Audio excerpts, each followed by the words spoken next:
অশান্তি কৰিবৰ কাৰণে এটা কমিউনেল শক্তি এটা ইয়াত এক্টিভ হৈছে। ধুবুৰীত ৰাতি শ্বুট এণ্ড চাইট অৰ্ডাৰ দিয়া হৈছে।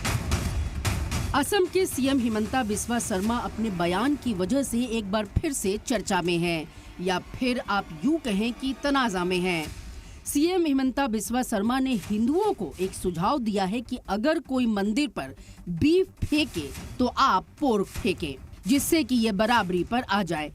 तो रिकमेंडेशन है जे कोनबाई जदि गरु मांस थৈ आহে আপোনালোকে গাহৰি মাংস থৈ बराबर हो যাব। যদি হিন্দুৱে মাংস থবই লাগে আমি কাটি পেলাই গাহৰি মাংস থৈ আহিম, আমি গৰুৰ মাংস কিয় থম আপোনালোকে কওকচোন। हिमंता बिस्वा शर्मा ने यह बयान हाल ही में हुए कम्युनल टेंशन के बाद दिया है। हिमंता ने कांग्रेस के इल्जाम पर भी पलटवार किया। কথা যে এইটো হল রাহুল গান্ধীৰ মানসিকতা, যদি আমি কাটি মাংস থব লাগে আমি গাহৰি মাংস থম, আমি গৰুৰ মাংস কিয় থম।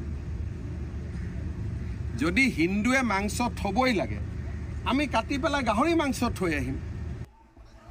दरअसल हिमंता कांग्रेस के उन इल्जामात पर हमलावर है जिसमें असम में जारी बीफ वाले तनाज़ा को बीजेपी आरएसएस से जोड़ा गया था।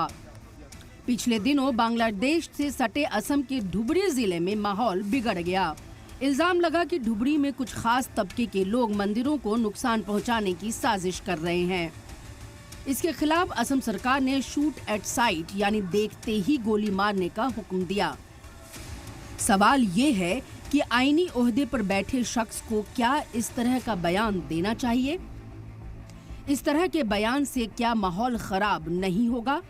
हुकूमत का काम होता है कि वो समाज में इत्तेहाद का पैगाम दे, लेकिन इस तरह के बिगड़े बोल से माहौल तो और खराब होने का डर है।